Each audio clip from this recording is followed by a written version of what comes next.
there's a difference between a pro and a professional. A pro does things that you really don't ask him to do to get better and to improve and help your team. Professional is just a guy that gets paid money. He played 2 times a year in the same division. And if you look at statistics, Bruce Smith is in the Hall of Fame not because of Richmond Webb, because Richmond Webb shut him down most of the time. You are.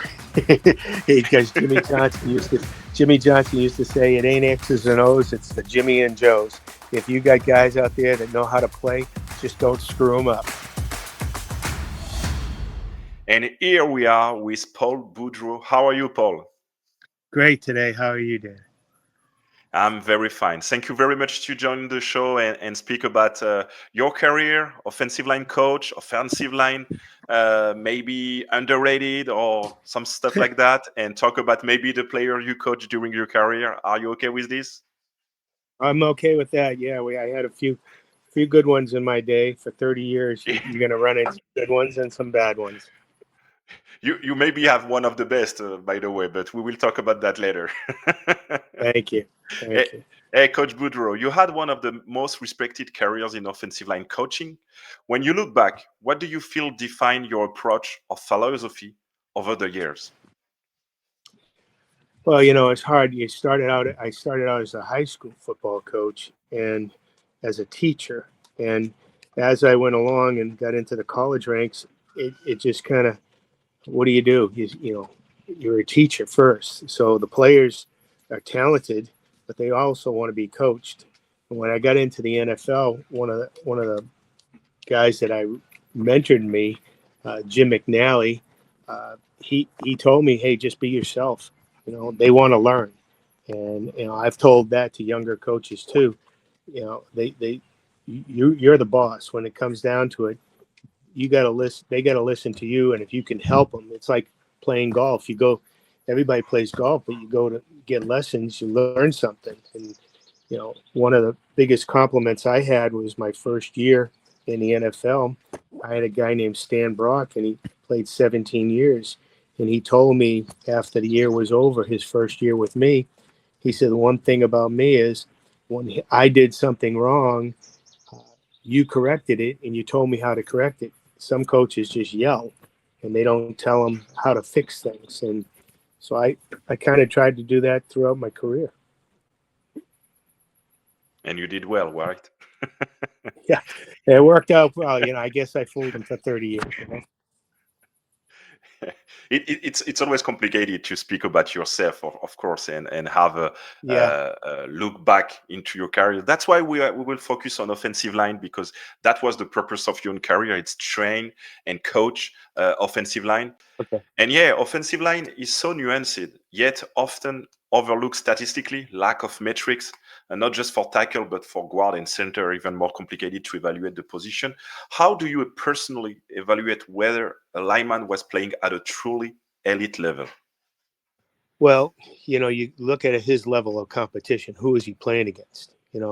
If you're playing against Bruce Smith versus a rookie just coming out of college that doesn't have the nuances of being a premier elite defensive lineman, if he can constantly win those games, you're playing against Lawrence Taylor. Can you block Lawrence Taylor? Those are the kinds of things when you look at college players. You're going to play. You take a kid from Alabama, a kid from LSU. If he's playing against Ohio State versus a kid from University of Massachusetts, and the level of competition, what's the caliber of opposition is he playing against, and does he win most of the time? The other thing I always used to look at is I wanted to see a kid if they were beating somebody badly, does he let up, or if they're losing. I drafted a kid out of when I was with the Atlanta Falcons, and he was at a school, and they were getting beat pretty handily, and the ball got intercepted, and here's a 300-pound guy running 75 yards to try to tackle a guy who intercepted the ball. There was no quitting that guy, and I signed him in the 7th round, and he wound up playing 8-9 years for me. Actually brought him to the Rams with me after he was released by Atlanta. So what kind of heart does the guy have? And technically, you gotta, you know, they have to play a lot different than D lineman. D lineman, you put his hand on the ground, you see the ball, you go to the ball. Offensively, you got to know the snap count, you got to know the play, you got to know what defense they're playing against. You got to be smart, you got to be tough. There's going to be times where you're in a pile and there's bodies flying around, and you might get dinged up, but most of the time you see offensive linemen just get back in the huddle. And I think being smart, being tough is just as good as and talented, than being talented. You got a kid that is an overachiever. I had 5 linemen at the Atlanta Falcons that were cut uh, by different teams, and we were kind of the land of the misfits. And we wound up going to the playoffs with that group, and it was one of my best group of linemen, and it was one of my favorite groups because they were all overachievers, Yeah, and they played that way. yeah, it's a complicated position, and especially for the public or media, it's sometimes we don't put the the respect we should into this position. And like Keith Sims told me one day, offense is an orchestra. Everyone has to play his role perfectly if we want to play a perfect snap.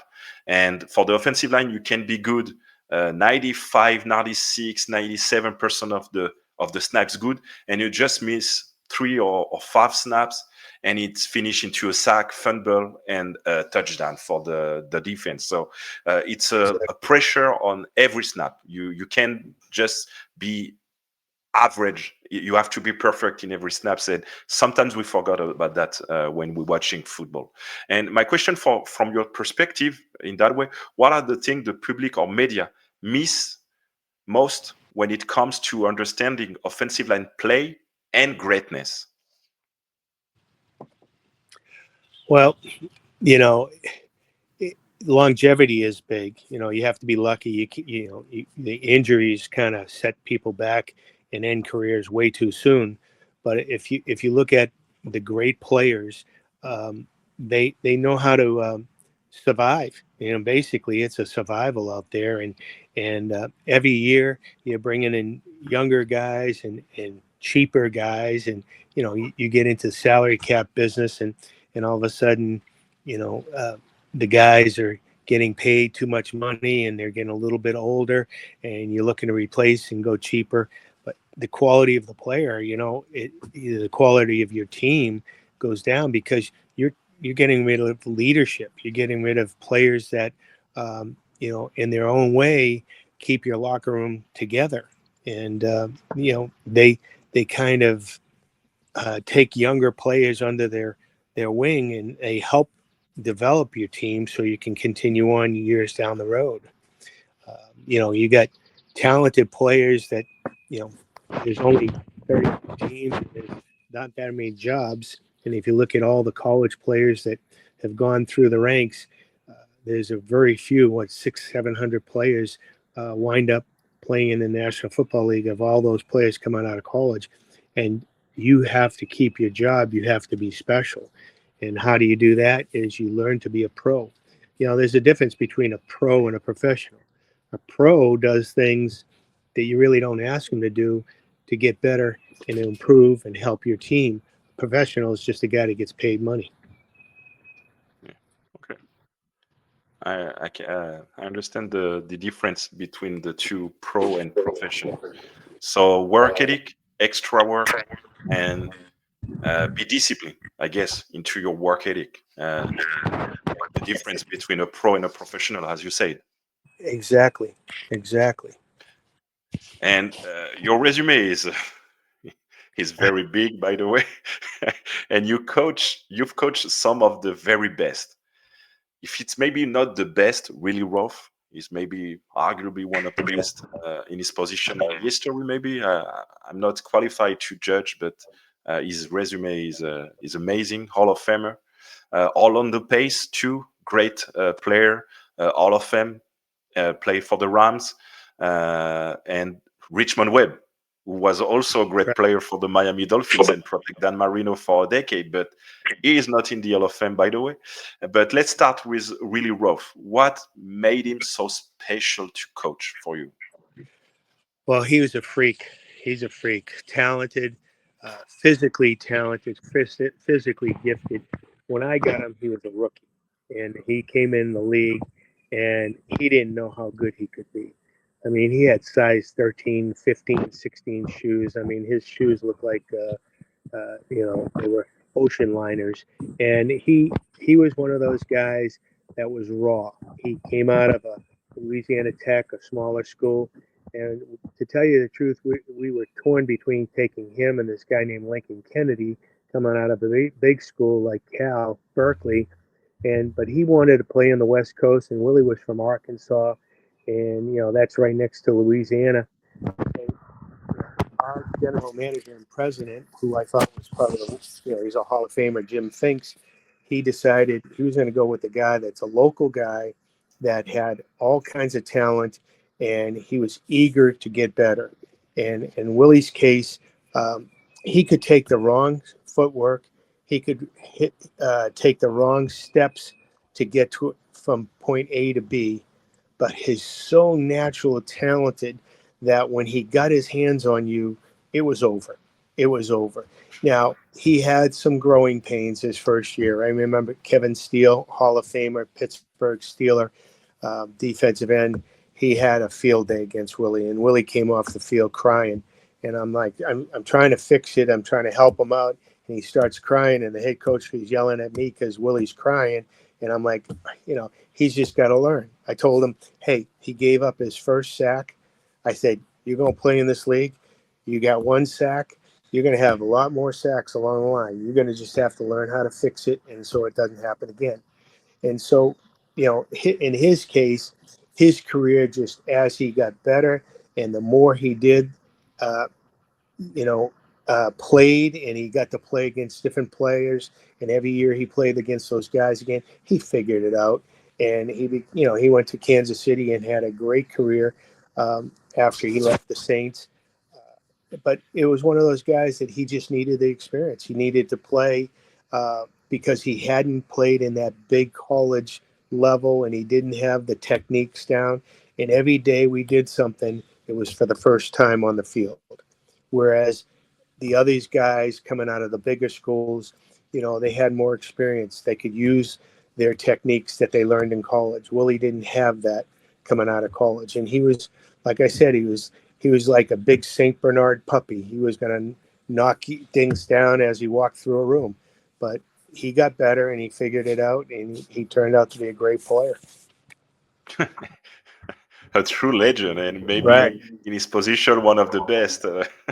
If we have to talk about Joe Thomas, we have to put a really rough in the conversation too. So, and for us in France, of course, all the Saints players are special for us because Oh yeah. that's the franchise who make the most connection with France for us. So, Right. so yeah, really rough is on my top list of the tackle in the history of football. And talking about other tackle, you have Orlando Pace.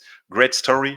He came into the league with a huge expectation, number one overall pick. How do you approach coaching him, and what was his growth curve like? Well, I remember going up to work him out, and I was standing with one of my buddies who was coaching the New York Jets at the time, and we were working him out, and we both looked at each other and said, "Well, what are we here for? He's not going to ever get to us. He's going to be the top pick." And just the way he moved, he was like one of those guys that you watch a guy on a dance floor and see how smooth the guy is dancing, and you look at the size of the guy. He was one of those guys that just effortlessly glided on every drill that he did, and he was a quiet guy. When I coached him, I wound up going to the Rams and coaching him. He really didn't say much, but he was one of those guys that if he did speak, every kid in the room turned their heads to listen to Rick, to listen to Orlando, and he was. I actually put him next to a guy named Richie Incognito. Now, Richie Incognito was totally out of his mind. He was one of the toughest kids I've ever coached, but he was a handful. He was one of those guys that, on the field, on the practice field, he was going to hit you. He didn't matter what happened. He was going to knock you on your butt if he could. But the thing you always held your breath was when he left that building and he went out at night and he went out to the clubs, you held your breath because you hoped that he was going to come home without getting arrested.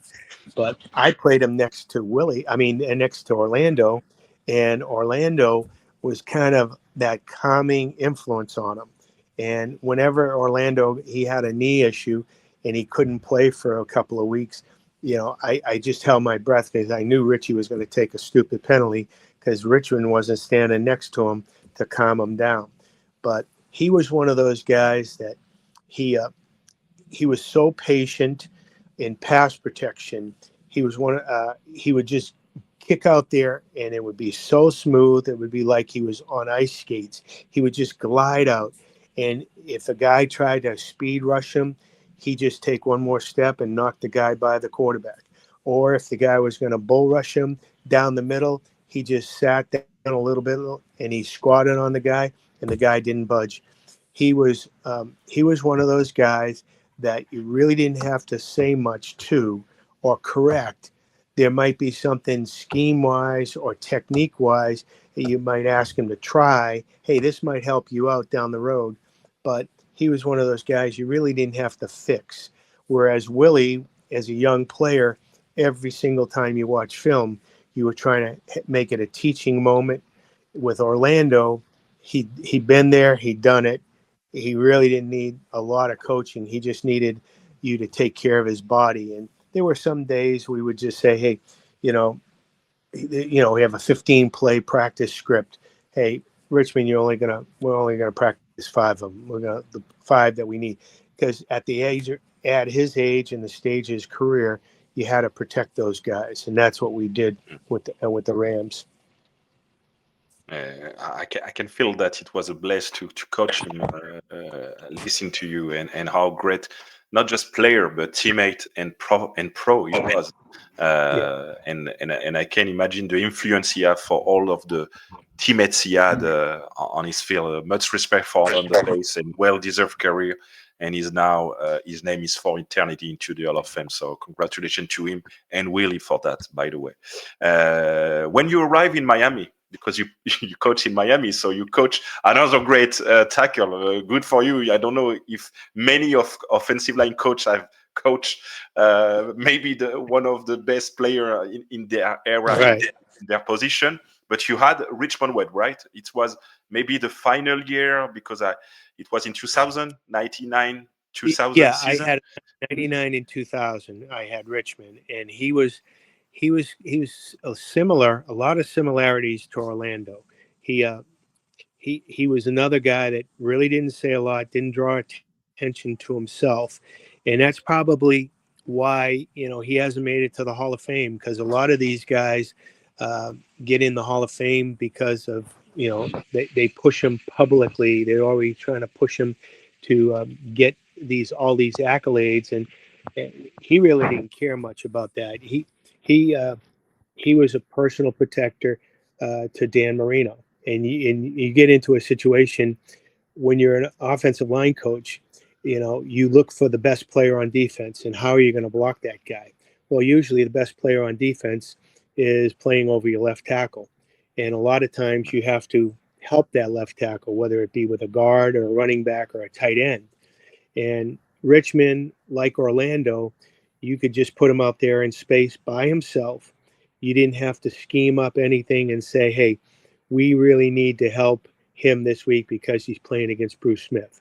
He played his career against Bruce Smith. He played 2 times a year in the same division. And if you look at statistics, uh, you know, Bruce Smith is in the Hall of Fame not because of Richmond Webb, because Richmond Webb shut him down most of the time. And you love to have, I've been blessed. I have 3 guys playing left tackle, 2 of them in the Hall of Fame, and Richmond should be in the Hall of Fame. And to have 3 left tackles to be in the Hall of Fame and be able to say you coached them. I had a chance to coach uh, in block for Dan Marino, for Barry Sanders. I mean, I've been blessed to have some real good players, and I figured the better player you have, the better coach you are. Because Jimmy Johnson used to say, "It ain't X's and O's, it's the Jimmy and Joes." If you got guys out there that know how to play, just don't screw them up. And that was our philosophy in Miami. And in Richmond's case, I didn't want to complicate it too much because he was another one of those guys.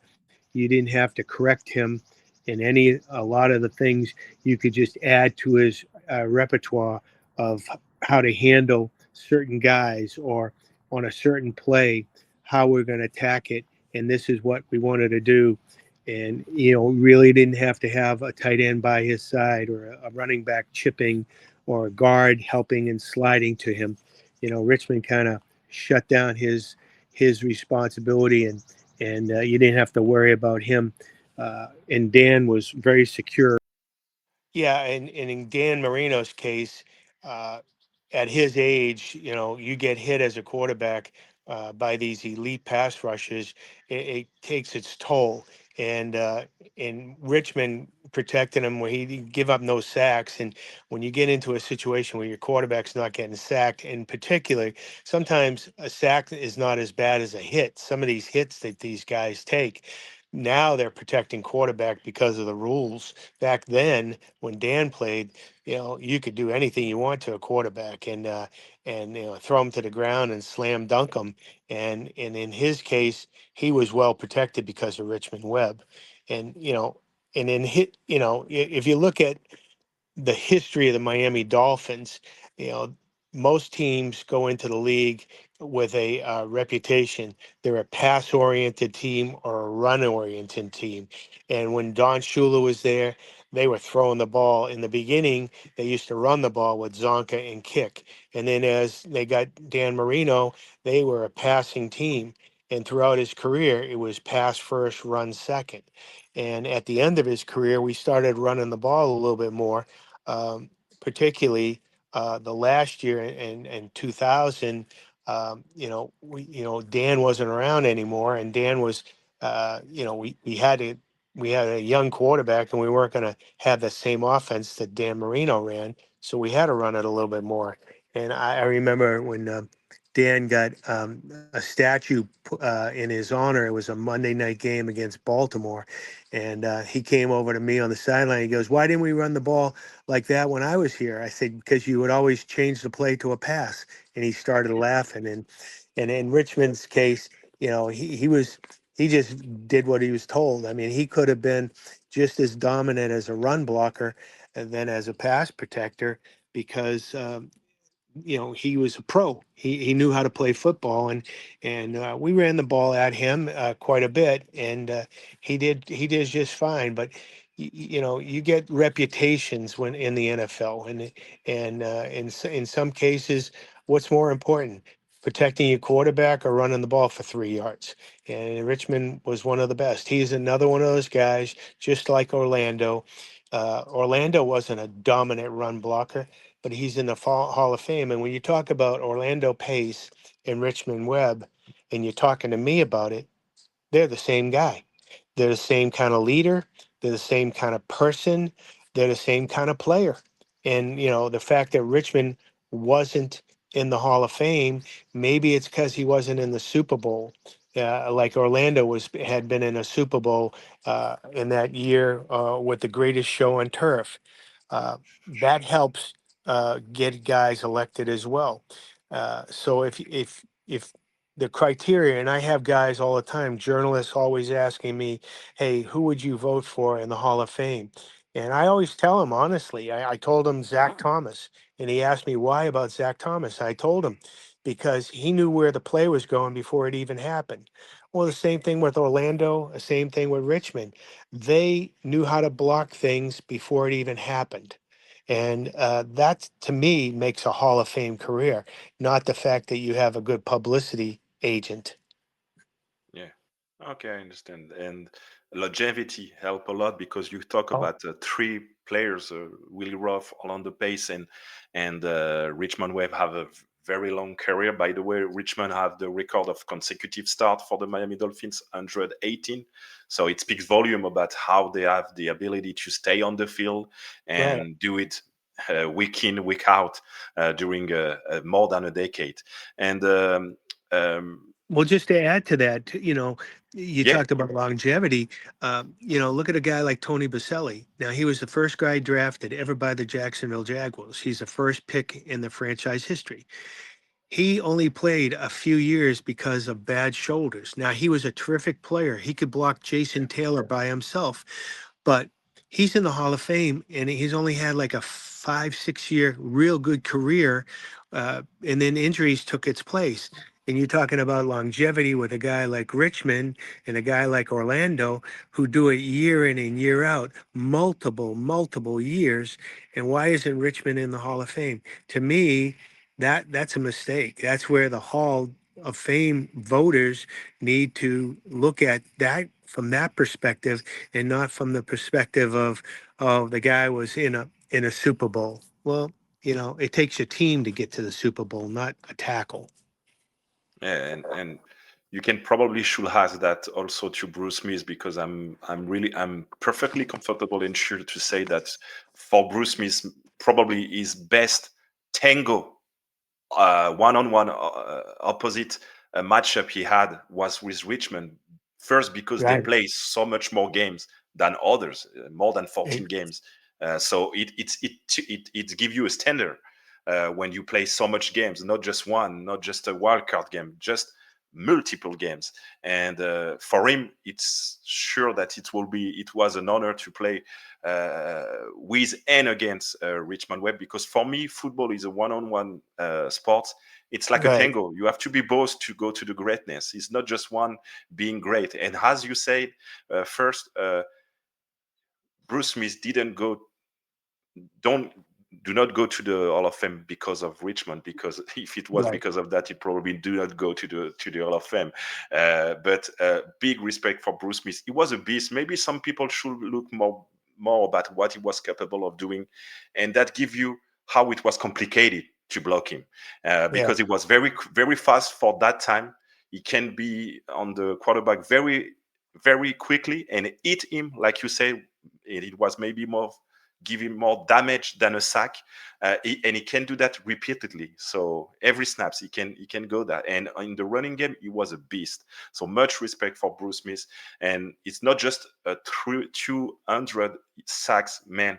He was a complete beast on the field, and probably one of the best defense end player in the history of the game. Absolutely. And when we used to sit around and vote for Pro Bowls, the offensive lineman always would vote for the defensive lineman, and we would always, sit there and I just did tell my players, okay, these are the guys that are up for to be voted in the Pro Bowl, and they would always say to me, I'd ask them, I said, okay. The guys we played against, who was the toughest guy? And we would list them that way. And you don't get in a Pro Bowl just by the fan vote back in the day. You used to get voted by the by the coaches and by the other players, and we were in those situations where you sit in a room and the same names would come up all the time. And Richmond made Pro Bowls, so you knew that the players back then were doing most of the voting, and they had to play against Richmond, so they had that respect for them. And to me, that should be counted in Hall of Fame voting as well. Yeah, for sure. And it's good that you put a reminder of back in that time it was not a public vote, because No, today Pro Bowl doesn't count so much, doesn't put some weight on the Hall of Fame voters, because it's public. But back in that time when you made a Pro Bowl, it's because your peers thought he was one of the best right. player in the league.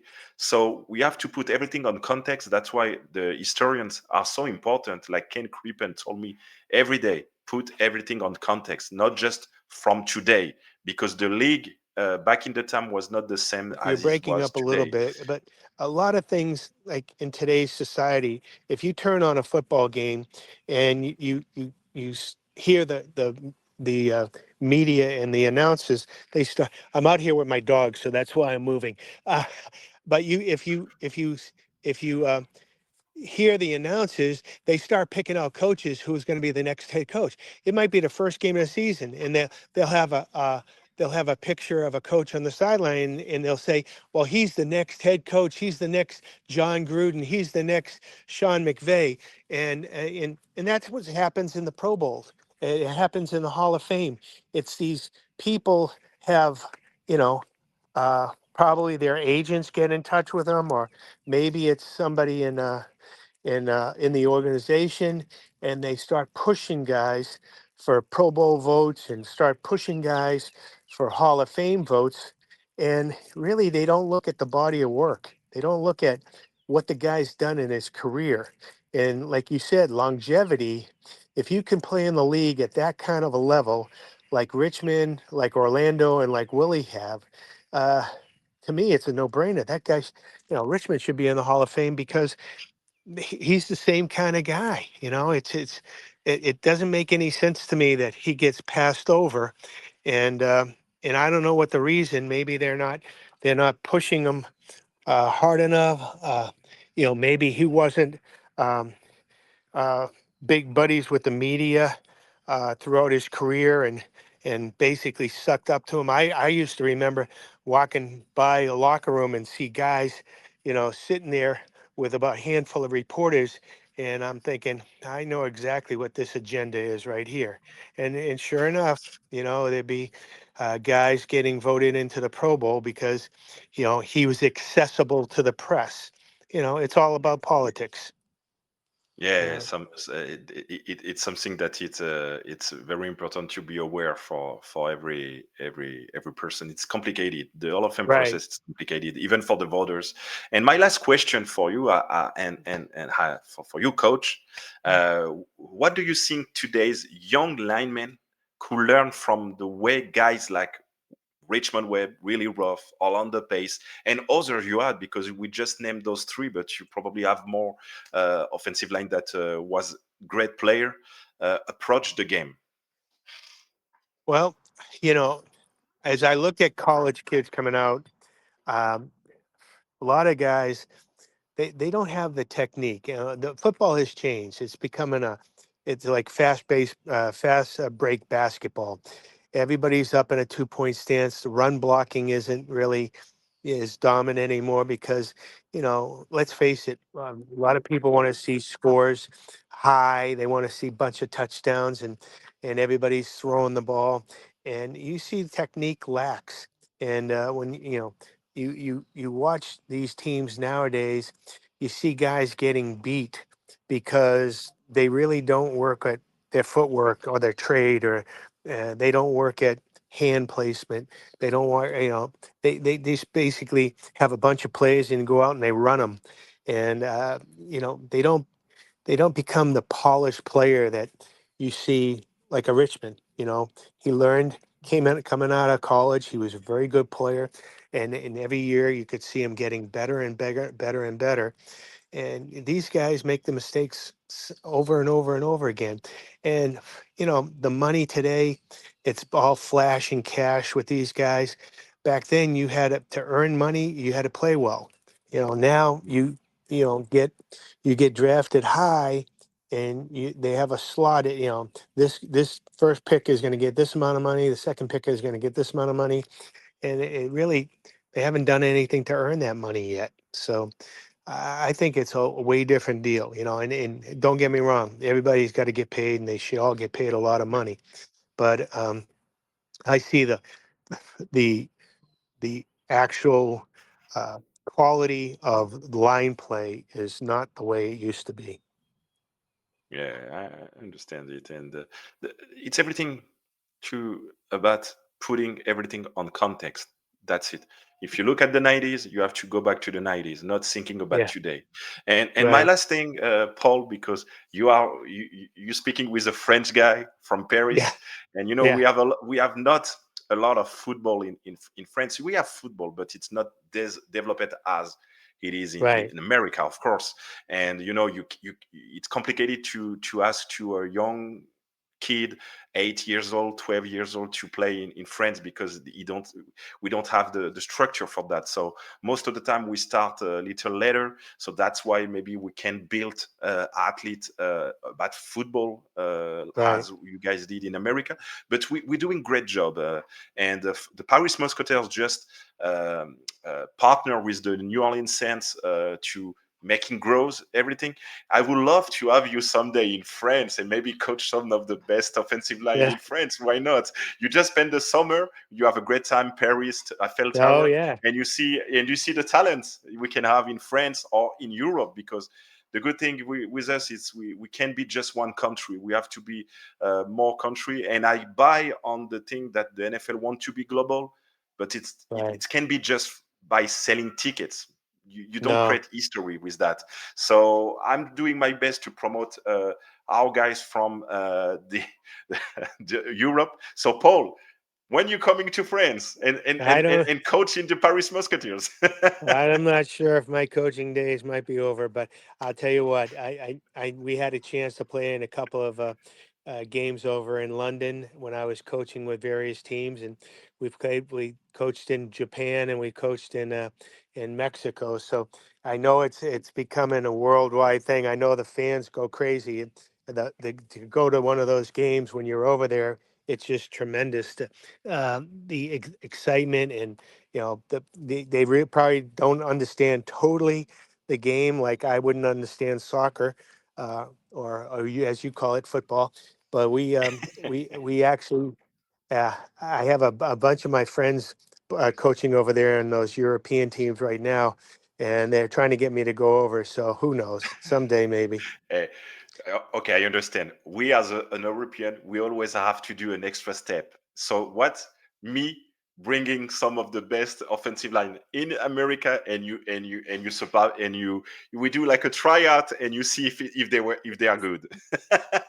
Okay, sounds good, man. Appreciate it. Yeah. Uh, Paul, yeah. thank you very much for your time. Uh, Please subscribe to the channel. Put some positive comments to okay. Paul in his career. He have made an incredible career, coach. The one of the best, as you can see. And let's put some light into the offensive line. Because of the lack of metrics, we don't have so much stats to put over, but they are it's an important position on the field. So let's put some light and let's create some awareness to Richmond Webb, because I feel he has 2 years left as a modern era, and and it's emergency. So for the voters, maybe you have to look it back into his career and see if he deserves it or not. You have the final word. Thank you very much, everybody. Thank you, Paul, and have a great one.